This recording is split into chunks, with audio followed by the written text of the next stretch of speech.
से प्यास बुझाने के लिए पिताजी के आगे आगे दौड़ते जाती है। संयोग की बात है, उसी समय उस भूरा को भी शिकार खेलते खेलते प्यास लग जाती है। वह भी सोचता है कि प्यास लगने लगी है, चलो कहीं किसी कुंड में, किसी नाले में, झरना में पानी मिलेगा, वहां मैं पानी पीऊंगा। तो वह भी सोचता है कहाँ पानी मिलेगा। वह एक पेड़ में चढ़ जाता है और चढ़ करके देखता है कि जहां हरे भरे पेड़ होंगे वहां जरूर पानी मिलेगा।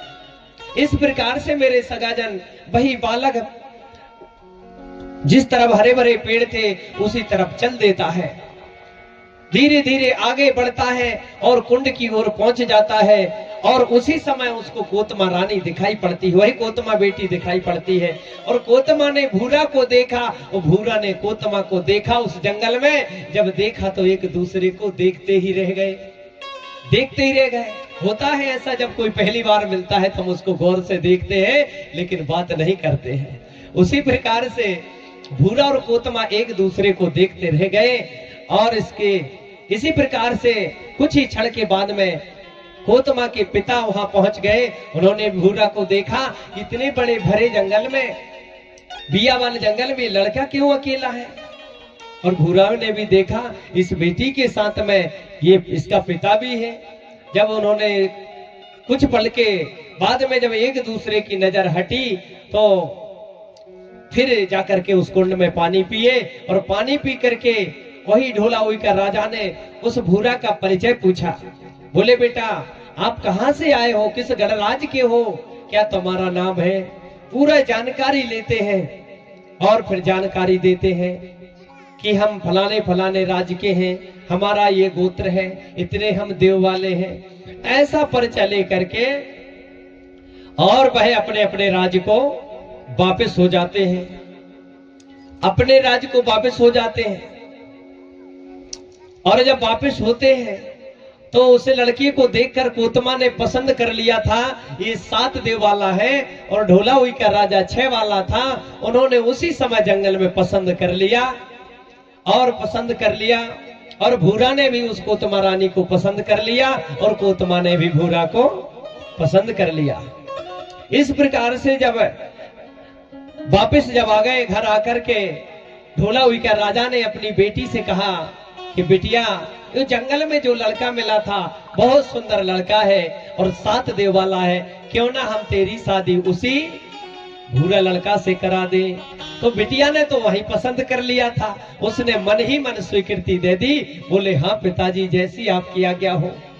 इस प्रकार से जब वहां लड़का भी घर पहुंचा अपने राज्य में, लांझीगढ़ में, तो उसने भी अपने माता पिता से बात रखा। बोले, ढोलावी का नाम का एक राजा है, 6 देव वाला है। बोले, उसकी एक लड़की है जो मेरे को पसंद है, मैं उससे शादी करना चाहता हूं। तो घर वाले भी तैयार हो जाते हैं। उन्होंने शादी का प्रस्ताव रखा, दोनों तरफ से सहमति हुई और चर्चा हुई। चर्चा होने के बाद में भूरा के माता पिता इस बात की स्वीकृति दे दी। और कुछ दिन के बाद में कोतमा और भूरा का विवाह हुआ और विवाह में सारी रीति रिवाज के साथ में बड़े धूमधाम से दोनों का विवाह कर दिया गया। और विवाह कर देने के बाद में दोनों राज परिवार से थे, इसलिए दोनों राज परिवार में राजघराने से उनका रिश्ता बंध गया। इस प्रकार से मेरे सगाजन, जब उनका दाम्पत्य जीवन चलने लगा, किसका जीवन, भूरा का और कोतमा का जीवन चलने लगा, जब दोनों का शादी हो गया। इसी प्रकार से जब शादी की रस्में पूर्ण होने के बाद उनका दाम्पत्य जो जीवन था वो धीरे धीरे आगे चलने लगा। जब आगे चलने लगा और कुछ समय बीत जाने के बाद कोतमा रानी गर्भवती होती है। कोतमा रानी गर्भवती हो जाती है। गर्भवती का समय, गर्भवती हुई और समय बीतता गया। 1 महीने, 2 महीने, 3 महीने, 4 महीने जब हो जाते हैं कोतमा रानी को, और उसी समय रानी का मन होता है कि मुझे खाने को मिलता कुछ चटपटा, खाने को मिलता खट्टा मीठा। ऐसा हर हमारी मातृ शक्ति का मन होता है। जब वो गर्भवती होती है तब कुछ उसको नाना प्रकार की वस्तु खाने की इच्छा होती है। कुछ महिलाएं तो मिट्टी भी खाने लगती है, छुप करके मिट्टी खाती है। ऐसे ही कोतमा रानी, वो चैत्र का समय था, यही समय था जिस समय आपके खामा ग्राम में ये कार्यक्रम हो रहा है, वो यही समय था चैत्र का। और चैत्र की पूर्णिमा का दिन था। चैत्र माह के पूर्णिमा के दिन कोतमा रानी बोली अपने भूरापुर राजा से, बोली सासू माँ से प्रश्न रखा उसने। बोले सासू माँ झमिया रानी, मुझे जंगल जाना है और जंगल में जाकर के फलाहार करना है। बोले फलाहार करना है। अभी चैत्र के महीने में महुआ भी आ गया, अचार भी आ गए, तेंदू भी आ गए। ऐसे चैत्र के महीना में नाना प्रकार के फल आ जाते हैं। तो झमिया रानी से कोतमा रानी कहने लगी, मैया मुझे जंगल जाना है, जंगल में जो फल है उनको फलाहार करना है। तो झमिया रानी ने अपने राज के जितने दास दासियां थी, जितने नौकर चाकर थे, सबको आदेश दिया। बोले जाओ जंगल से जितने प्रकार के फल है सब लेकर के आओ। सारे नौकर चाकर जंगल जाते हैं और जंगल से नाना प्रकार के फल लाते हैं और फल ला करके रानी को खिला देते हैं। लेकिन रानी की इच्छा तृप्त नहीं होती है। रानी चाहती थी कोतमा रानी कि मैं स्वयं जाकर के जंगल में फलाहार करूं, ऐसा उसकी इच्छा थी। लेकिन ऐसी इच्छा में कोतमा रानी से झमिया रानी बोलती है कि बेटा ऐसी स्थिति में जंगल जाना ठीक नहीं है, क्योंकि तुम्हारा प्रसूति का समय जो है वो बिल्कुल नजदीक आ गया है। ऐसी स्थिति में जंगल जाना ठीक नहीं है। लेकिन कोतमा रानी मानती नहीं है, हट करती है, जिद पकड़ लेती है। बहुत समझाने के बाद भी कोतमा रानी नहीं मानती है। तब उन्हें वन में जाने के लिए अपनी सखी सहेलियों को झमिया रानी भेज देती है और खुद भी स्वयं सासू झमिया रानी साथ में जाती है। फिर सूती का समय आने, गर्भ का समय बिल्कुल आखिरी चल रहा था और दोपहर का वक्त था, तेज धूप थी। वन में ढ्योरी, चरोली, महुआ, अचार सभी प्रकार के फल लगे हुए थे, पेड़ लगे हुए थे।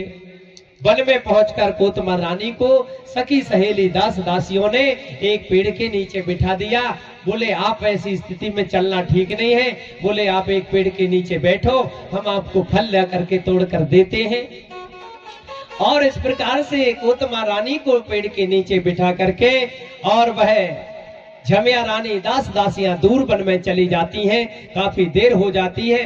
उसी समय कोतमा रानी को एक पेड़ सामने चरोली का दिखाई पड़ता है। चरोली मतलब अचार का पेड़। अचार का पेड़ दिखाई पड़ता है और वह पेड़ बहुत बड़ा होता है, उसमें फल ऊपर लगे रहते हैं। रानी का मन ललचा गया। रानी ने सोचा कब दास दासियां लेकर आएंगी, कब मेरी सासू झमिया रानी लेकर आएगी, क्यों ना मैं इसके फल तोड़ लूं। लेकिन फल ऊपर लगे हुए थे। इस प्रकार से जब फल को तोड़ना मुश्किल था तो रानी ने क्या किया, पत्थर का सहारा लिया, लकड़ी का टुकड़ा का सहारा लिया और जैसे पत्थर ऊपर उछाला, लकड़ी को डंडा को ऊपर उछाला, उसी समय रानी का पैर पत्थर में पड़ गया और पैर पड़ जाने से रानी फिसल जाती है, फिसल करके गिर जाती है जमीन में और गिरने के कारण उसके पेट में, उसके उदर में झटका लग गया। और जब झटका लग गया भैया तो वह रानी तड़पने लगी, दर्द होने लगा और जैसे उसको आसानी दर्द हुआ उसी समय आकाश में काले काले मेघ छाने लगे, काले काले मेघ छाने लगे, जोरों से हवा चलने लगी, बीच में बिजलियां चमकने लगी, रिमझिम रिमझिम बारिश होने लगी और जैसे गगनभेदी आवाज हुई उसी आवाज की झंझनाहट में रानी चिल्ला उठती है और चिल्ला उठने से एक सुंदर नवजात शिशु को मैया जन्म दे देती है। ताली बजाना पड़ेगा।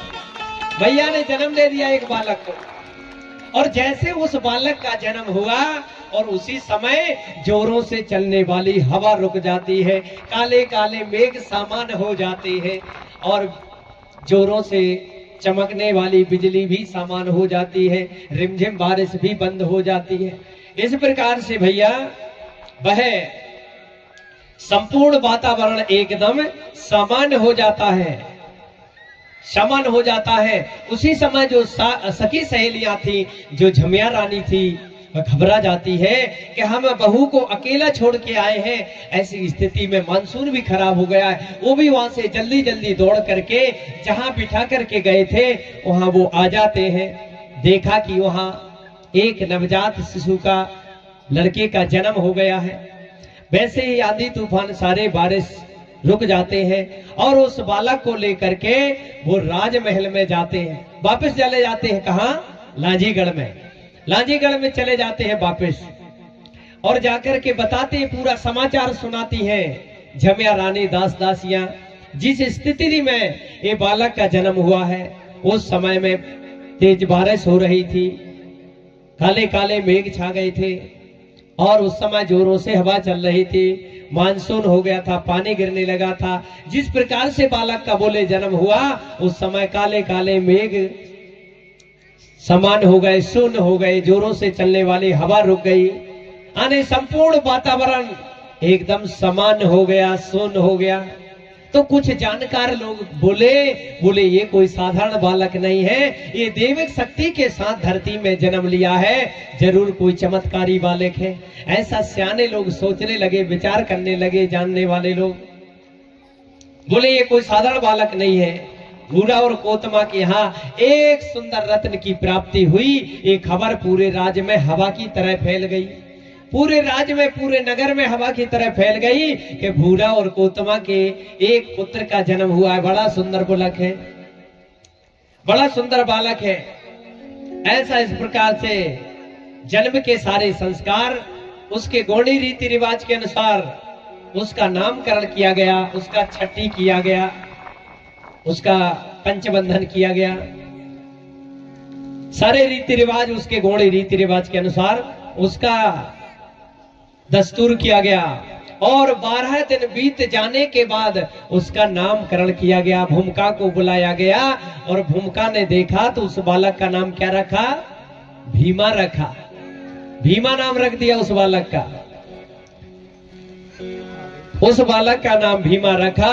समय के साथ वही बालक धीरे धीरे बड़ा होता गया और बड़ा होने के बाद जब वही बालक 5 वर्ष का हो गया, 5 वर्ष का होने के बाद उसको पढ़ने के लिए गोठुल में भेजा गया।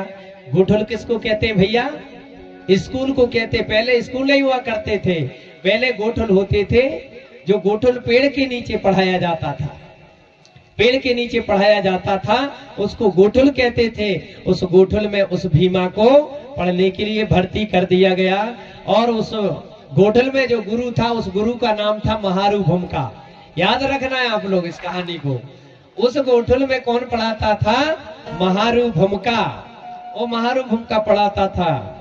इस प्रकार से जो भी और भी विद्यार्थी थे, जो शिष्यगण थे, उस गोठुल में पढ़ते थे और सभी प्रकार की शिक्षा उनको महारू भूमिका देता था।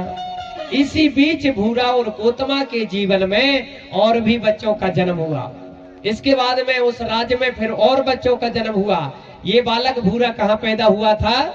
जंगल में पैदा हुआ था।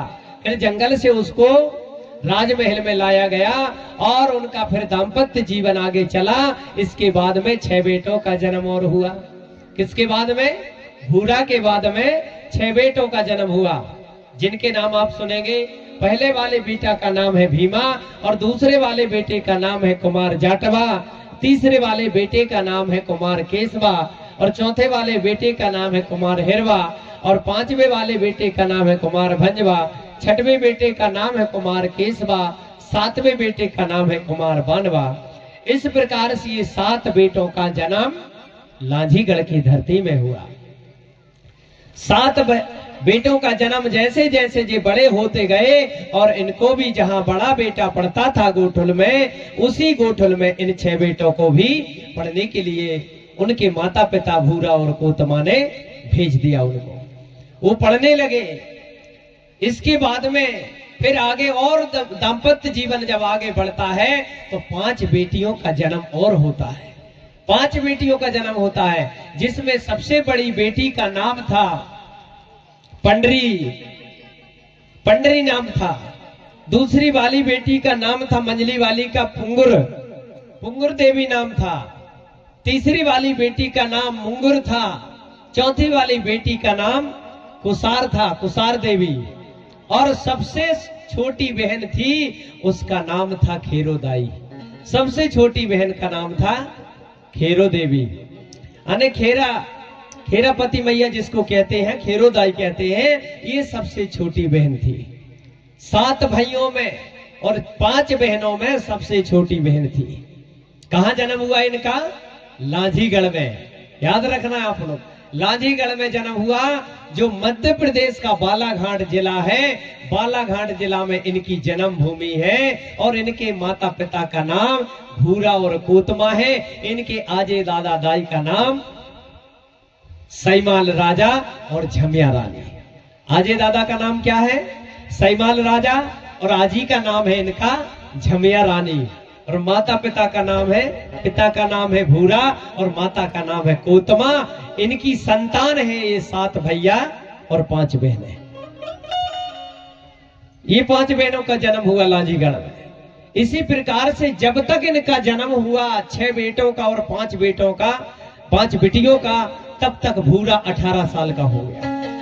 18 साल का हो गया तब तक, 18 साल का हो गया तब तक पूरी पढ़ाई हो गई। और जब पढ़ाई हो गई तो विशेष बात देखी जाए, उस समय बचपन से वही लड़का जो था भीमा, वो भीमा बचपन से बड़ा दैविक शक्ति के साथ तो उसका जन्म हुआ था। और जन्म होने के साथ साथ उसको दैविक शक्ति प्राप्त थी, जिससे वह शास्त्र कला में निपुण था। शास्त्र कला उसे आती थी, लाठी चलाना उसको आता था, काठी चलाना उसको आता था, मुष्ट का प्रहार करना आता था, कुश्ती लड़ने में, धर्मकरण में, राजकरण में, विद्याकरण में, समाजकरण में, मल्लकरण में, धनुर्विद्या, एक विद्या, जंत्र तंत्र मंत्र आदि सब में निपुण हो गया था वो बालक। कौन? भीमा। भीमा इतनी कला उसको आती थी कि सारी कलाओं में पारंगत हो गया। जब वह बालक हो गया तो माता पिता भी सोचने लगे कि अपना बेटा जवान हो गया है, क्यों ना अब इसकी शादी करना चाहिए। बोले जवान हो गया। हर माता पिता की इच्छा होती है कि जब बेटा बेटी जवान हो जाते हैं, वो सोचते हैं अपने बेटा बेटी की शादी करना चाहिए और कर भी देना चाहिए। इस प्रकार से भूरा और उत्तमा को चिंता होने लगी। जब चिंता हुई, इसी बीच जो भूरा के बहनोई थे बुंदेलागढ़, ये बुंदेलागढ़ छत्तीसगढ़ में है। डोंगरगढ़ से 26 किलोमीटर दूर एक डोंगरगढ़ स्थान है, जिसको आज डोंगर गांव कहते हैं। और डोंगर गांव में एक राजा राज करता था, जिसका नाम था सेवता उइका। उस सेवता उइका जिसके 2 बिटियां थी, जिनका नाम था बमलाई और समलाई। बमलाई और समलाई जो जुड़वा बेटियां थी, जुड़वा बेटियां हुई थी। आज भी कहीं कहीं हो जाते हैं जुड़वा बेटा बेटी, होते ना जी। इसी प्रकार से उस सेवता उइका राजा के भी 2 जुड़वा बेटियां हुई थी, जिनका नाम बमलाई और समलाई नाम था। उनकी बुद्धि और विवेक बड़ा एक सा था, क्योंकि वो जुड़वा थी। वह भी बड़ी निडर हुई थी, बड़ी पारंगत थी, बड़ी तेजस्वी थी, बड़ी ओजस्वी थी। वो भी कभी हर बात में पारंगत थी। इस प्रकार से जब दोनों बहनें सुंदर होने के कारण वह अनेक विद्याओं में निपुण थी, उधर भीमा के भाई बहन भी गोठुल शिक्षा ग्रहण कर रहे थे लांझीगढ़ में। इस प्रकार से कुमार भीमा भी सारी विद्याएं पढ़ चुके थे और उन्हें कम उम्र में ही इतना ज्ञान हो चुका था, जिसके कारण उन्हें गुरु का दर्जा मिल चुका था भीमा को। इस प्रकार से सगाजन समय जब बीतता गया तो कुमार की भीमा की शादी माता पिता को चिंता होने लगी। बोले अपना बेटा बहुत बड़ा हो गया है, जवान हो गया है, बोले इसकी अब शादी करना चाहिए। शादी का प्रस्ताव माता पिता ने भीमा से रखा। बोले बेटा भीमा, अब तुम जवान हो गए, क्यों ना हम तुम्हारी शादी कर दें। लेकिन कुमार भीमा ने हाथ जोड़ के माता पिता से कहा, बोले पिता माता, मैं शादी नहीं करना चाहता हूं, क्योंकि मैं समाज सेवा करूंगा। अगर शादी होगी मेरी तो मैं गृहस्थ जीवन में फंस जाऊंगा, बोले समाज सेवा नहीं कर पाऊंगा। इस प्रकार से भीमा ने माता पिता से बड़े नम्रता के साथ में मना कर दिया। बोले पिताजी, मैं समाज सेवा में रुचि रखता हूं, इसलिए मुझ पर शादी का दबाव ना बनाया। ऐसा भीमा के माता पिता से भीमा कहने लगा।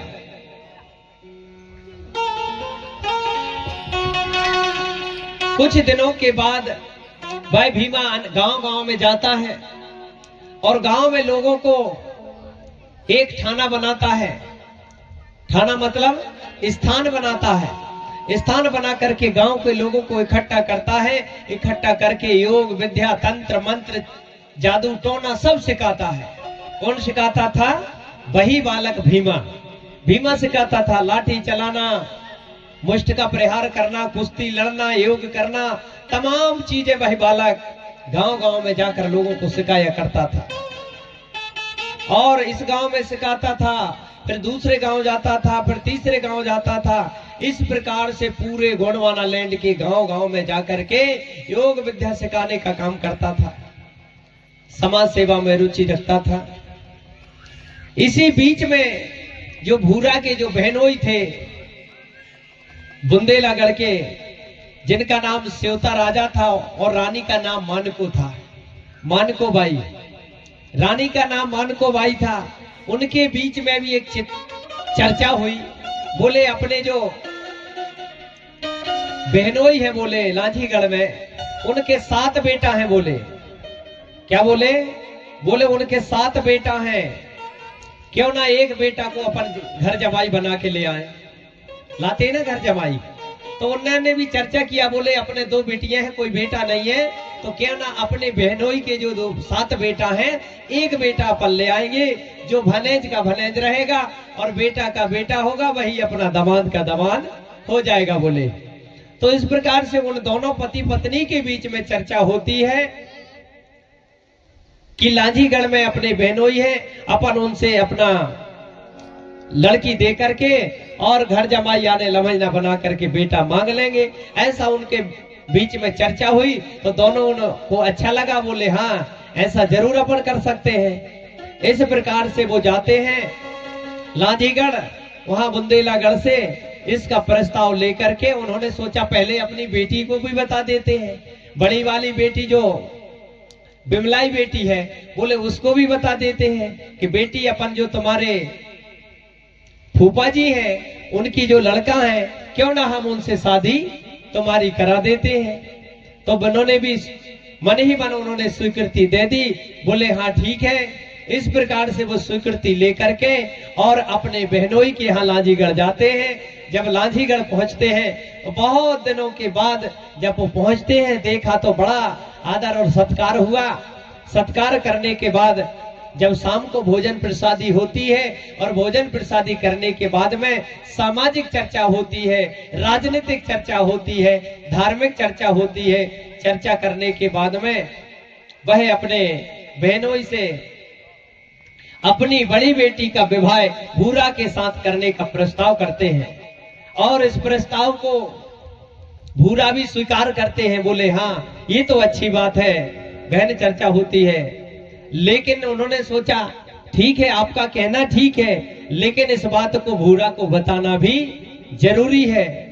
उन्होंने इस प्रस्ताव को बड़े नम्रता के साथ में अपने भीमा से कहा कि भीमा हम अपनी बड़ी बेटी का विवाह आपके साथ करना चाहते हैं।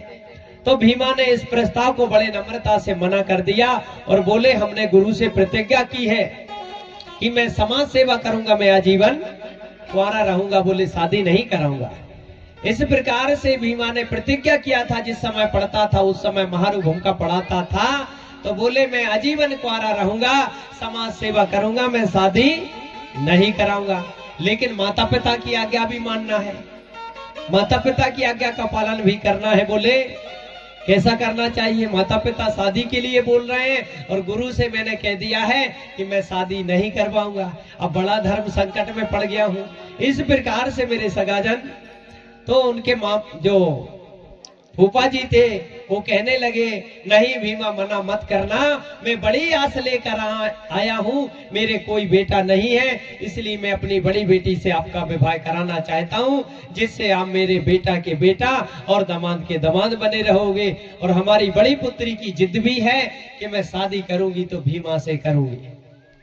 बोले ऐसी जिद भी है? इस प्रकार से इसलिए हमारी विनती को मान सम्मान के साथ स्वीकार करिए।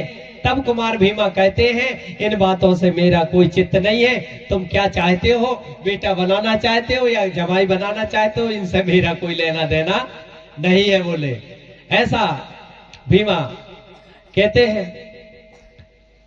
इस प्रकार से जब ज्यादा आग्रह करते हैं तो भीमा कहते हैं, ठीक है, अगर आपकी बेटी शादी करना चाहती है तो बोले मैं उनको समझाऊंगा। बोले मैं समझा दूंगा कि तुम और कहीं शादी कर लो, मैं तो समाज सेवा करना चाहता हूं, इसलिए मैं गृहस्थ जीवन में बोले नहीं फंसना चाहता हूं। इस प्रकार से सगाजन ऐसा जब चर्चा हुई, जब ऐसा भीमा ने कहा तो दोनों परिवार में खुशी की लहर दौड़ गई। बोले बहुत अच्छा है, भीमा मान गया है, अब तो जरूर शादी हो जाएगी। इस प्रकार से सगाजन उनके जो फूफा जी थे, सेवता उइका राजा और मानको रानी, उन्होंने इस बात की खुशी जब मिल गई तो उन्होंने भीमा को आने के लिए न्योता दे दिया। बोले आप हमारे घर आइए। तो भीमा अपने मामा के घर जाने को तैयार हो गया। मामा के घर जाएगा, अब वहां उनको समझाने के लिए, और वहां घर जमाई के नाम से जाएगा और वहां से तैयारी करने लगा है जाने के लिए। तैयारी किया तो माता पिता से आशीर्वाद लेता है, उनके चरण स्पर्श करके आज्ञा लेकर के मामा के घर जाने को तैयार हो गया है।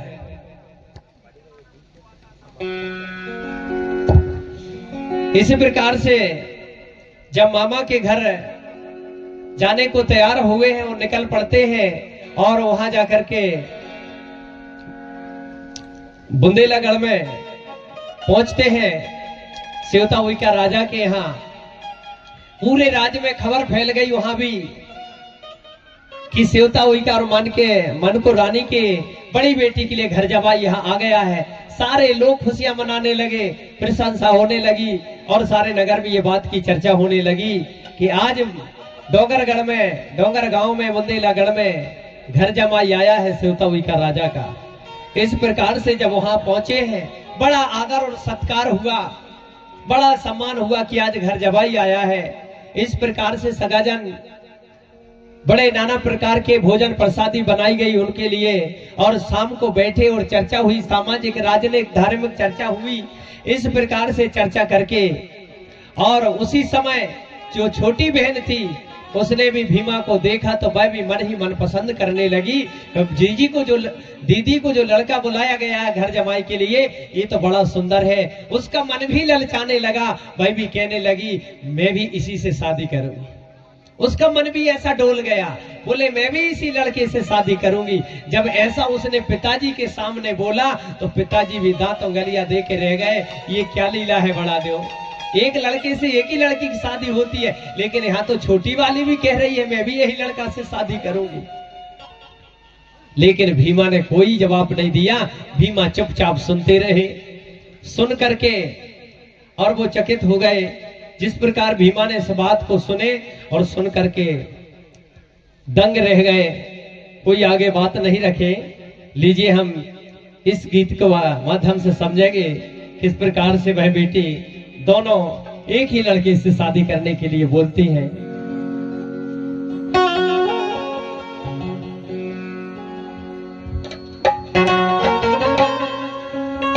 बोलिए वीर विमल पेंताना सेवा सेवा। Hello hello hello hello.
Button को दबाओ, वो वाइट कलर की है।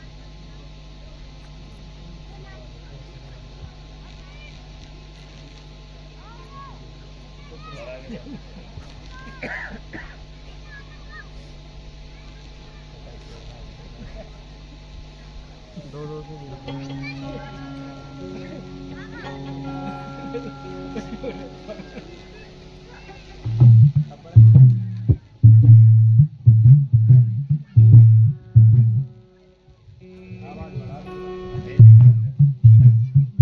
लीजिए, और सभी लोग आनंद लेंगे किस प्रकार से दोनों बहनें एक ही लड़के से शादी करने के लिए क्या बोलती हैं उस समय वहां पर गीत की बेला से आनंद लेंगे।